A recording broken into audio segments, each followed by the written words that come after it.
I'm a few days into the course, 1 week, and it's been tremendous for the amount of strides I've been able to take, and also I think just my confidence and being able to feel like, okay, I can do this.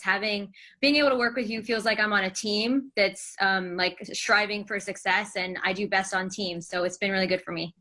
Awesome. That's fantastic to hear. I appreciate that. So tell me what's going on for you and how can I help? Great. Okay. So I feel like in terms of the LSAT, I feel like a large portion of it is mindset. And that's something that's actually one of my strengths. I've been a professional dancer. I'm comfortable with being uncomfortable. And so having this sort of like approach to it and discipline, I feel like I've got a good grip on that. And I've been watching all of your other blogs, and there's a lot of answers in there. I'm 6 months out from the test, or my projected test date. I feel like I have a good grip on the early part of my schedule. It'll be strategizing, learning habits. In the middle, it's going to be compounding those skills, drilling, really reinforcing this sort of muscle memory and toolkit. And towards the end of the prep is when I'll get that experience with the practice tests. And that's when the tests start to really come in. So I don't know if you can help me with this. Where I'm really struggling is this white hot terror of not having any clue of where I can go to school. Before I was in the course, I sort of felt like Eeyore, like, okay, I get all this. I'm just going to do my best, like shrug, just do your best. And when I entered your course, like a few days in, when I had access to the resources you provide, I was sitting in on those admissions, lectures and workshops, the study groups, and this exposure to other students who had tips, and they were so smart and passionate, sort of like when we talk about like a logic game, when you get a really great diagram, how it breaks the game wide open. I felt like being in your course like broke my possibilities wide open.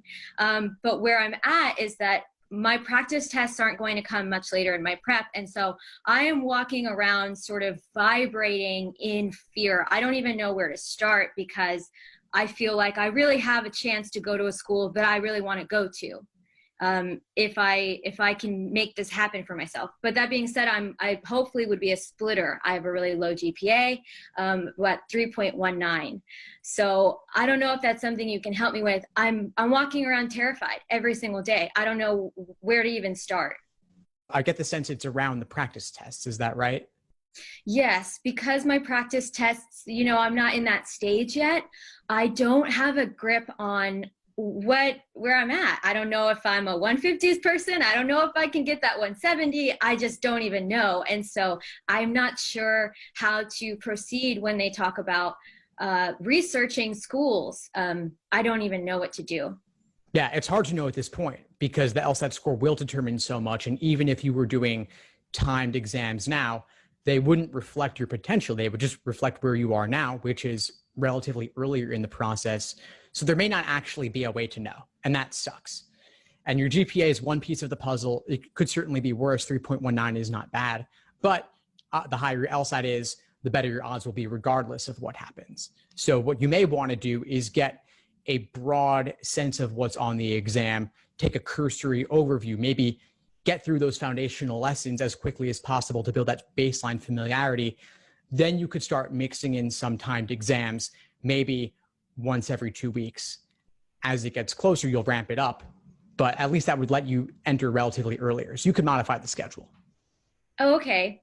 That's nice to hear, because I was like, I gotta stick with this exactly. So I was really holding myself to that. A follow-up question to that, starting to weave in some of these earlier practice tests just to get a grip, literally just to get a grip.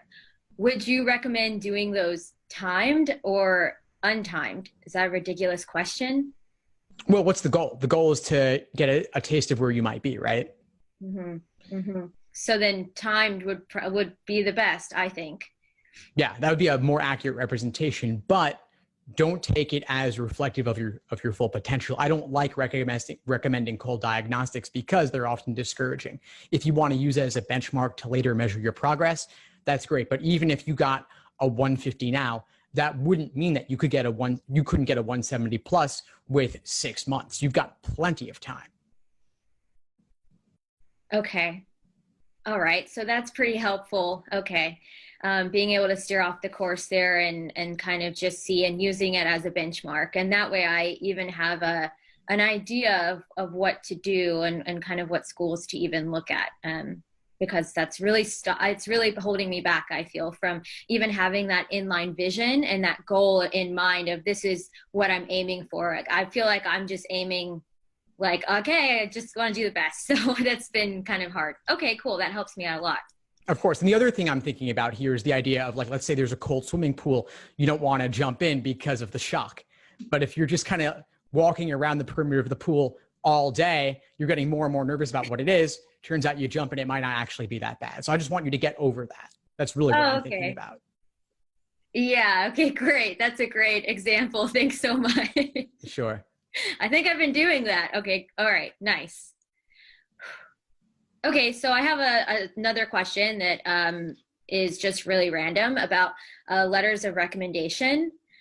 So because I've been a dancer, professional dancer for all of my career, I haven't really been in one place for a significant amount of time.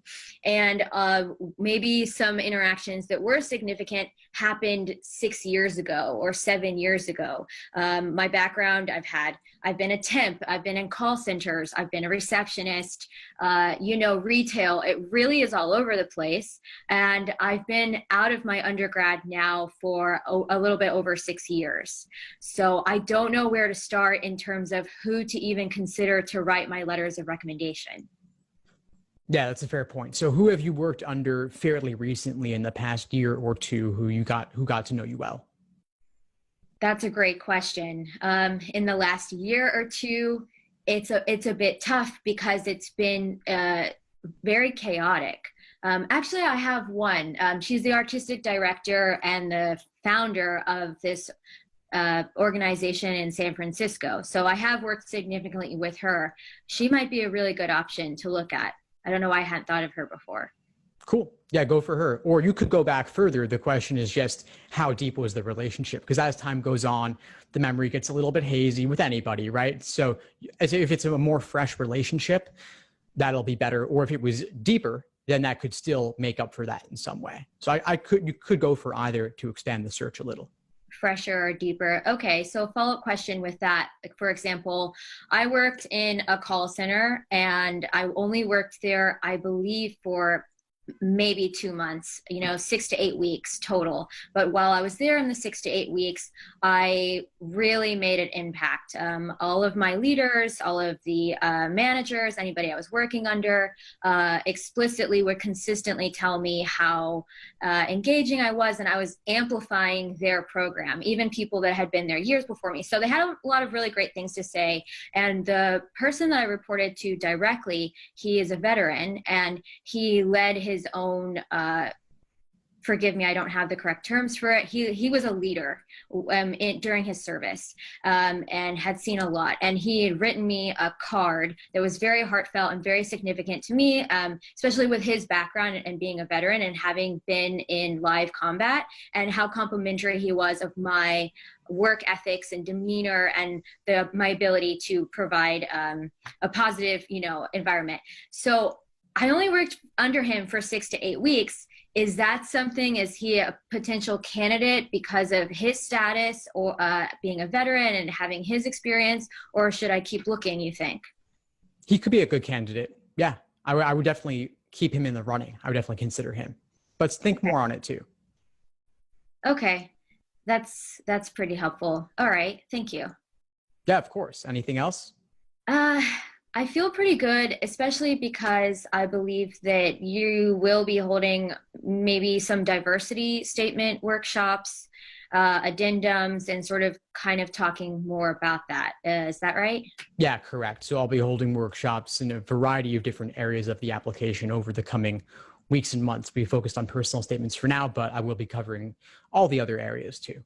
Okay, so a quick, just before I let you go here, and I know that you'll cover it, is a diversity statement written in the same voice and tone as a personal statement is? Yeah, it can be. And I don't see any reason for it not to be. It is personal in nature as well. Okay, that's really helpful. I didn't know where to start, even kind of getting an idea in my head of what to do with that if it had a different tone. Yeah, Okay. sure. So if you were going to write a personal statement on a diversity background topic, you could just make that a separate diversity statement and the tone is the same, just a little bit shorter, perhaps. Okay. Wow. Great. I feel so much more calm. I was ready to just come in swinging, like help, please, but I feel a lot better actually just right now. Oh, you've got this. Fantastic. Whew. Okay. Excellent. Well, before we sign off, what would you say is the biggest insight you got from our call today? Uh, I would say the biggest insight is, first of all, that it's okay to play around with the day-to-day schedules, depending on my personal needs, which is something it seems obvious to say that, but it's the swimming pool example was just so fantastic. It's like, if not taking a practice test until a few months from now is really doing me a disservice, flipping the script in my head and being able to approach it not as a barometer of my right now where I'm at, but to use as a bench to jump off of. So that was really helpful. Excellent. Glad to hear it. Well, thanks for a great call. I look forward to seeing you in class soon. Awesome. Me too. See you soon, Steve. Thanks for tuning into the show. Please subscribe if you haven't done so already to be notified of new episodes as I release them. And feel free to reach out if you need anything at all as you move forward with your prep. I'm happy to help however I can. In the meantime, I'll wish you all the best and take care.